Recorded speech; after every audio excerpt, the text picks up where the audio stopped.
Boa noite, irmãos. Aqui é o pastor Romulo da Primeira Igreja Batista São Gonçalo do Rio Abaixo e Congregação do Uno, chegando até você com mais uma lição da nossa Escola Bíblica Dominical. Nós estamos com a revista Práticas Bíblicas, página 70, a nossa lição 14, que o título é Uma Igreja que Honra seu Senhor.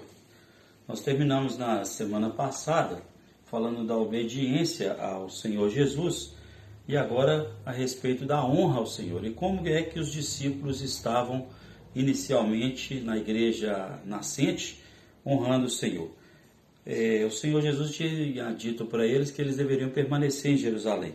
E 50 dias depois do que o Senhor Jesus assunto aos céus, é comemorado então o dia de Pentecostes. É um evento histórico na nação de Israel, em que celebrava a recordação da entrega da lei de Moisés.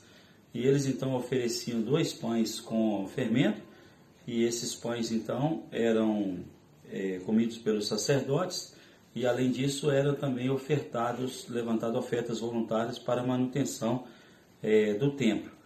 E justamente nesse período, os judeus não trabalhavam, eles tinham diversos dias de feriado, e ninguém tinha de fato desculpa para não comparecer a essa festa, porque era um feriado nacional. Então, estavam reunidos em Jerusalém pessoas de diversas nações. E justamente nesta oportunidade, em que o Senhor Jesus havia dito para os discípulos esperar, aguardando a promessa, o Espírito Santo então vem derramado no capítulo 2 de Atos, e justamente os discípulos começam a falar em outras línguas e começam então a falar das grandezas de Deus, glorificando o nome do Senhor e começando a pregar o Evangelho. E aquelas pessoas entendem a mensagem e começam ali diversas conversões.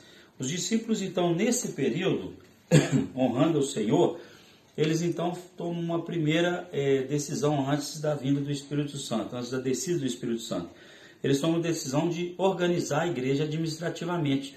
Escolhe um outro apóstolo no lugar de Judas, alguém que por critério deveria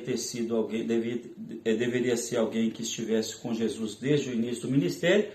Se apresentam 2, Matias e José, e Matias é escolhido então.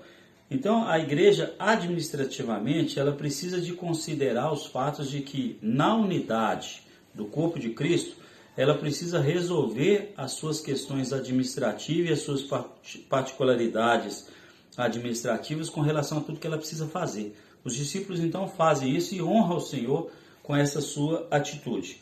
Então, como já falei anteriormente, o Espírito Santo é derramado e aí dá continuidade então à pregação do Evangelho no cumprimento dessa promessa.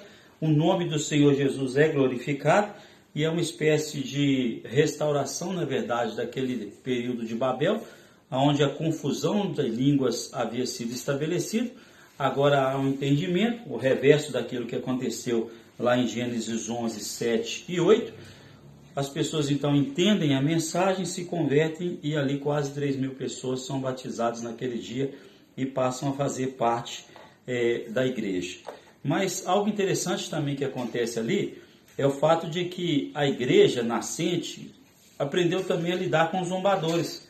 Enquanto alguns se juntaram para ver o que estava acontecendo com a manifestação de línguas como que de fogo, um som, um vento, e as pessoas foram atraídas por esses fenômenos, alguns falaram que os discípulos estavam bêbados, zombaram, na verdade, da vida dos discípulos.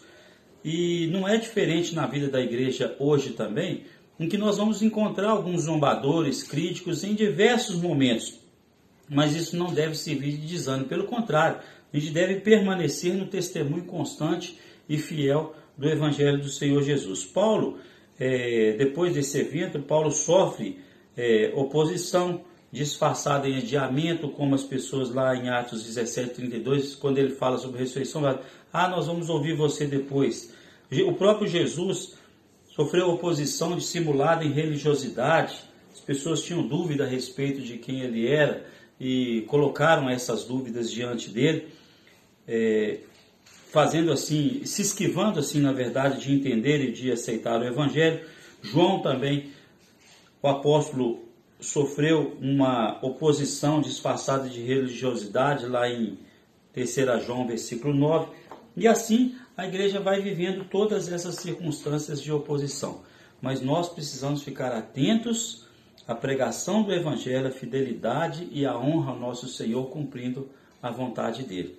Deus abençoe sua vida ricamente e te edifique com essa palavra, que a paz de Cristo esteja no seu coração e que você possa receber essa meditação na sua vida, em nome de Jesus. Vou orar nesse instante com você. Pai, em nome de Jesus, eu coloco a vida de cada amigo ouvinte, de cada irmão na tua presença, pedindo que o Espírito do Senhor edifique, dê capacidade, sabedoria vinda do alto, para testemunharmos da sua palavra e glorificarmos o seu santo nome, honrando o Senhor, fazendo sua vontade, na administração da tua igreja, no cumprimento da sua vontade, em nome de Jesus. Amém. Deus abençoe sua vida.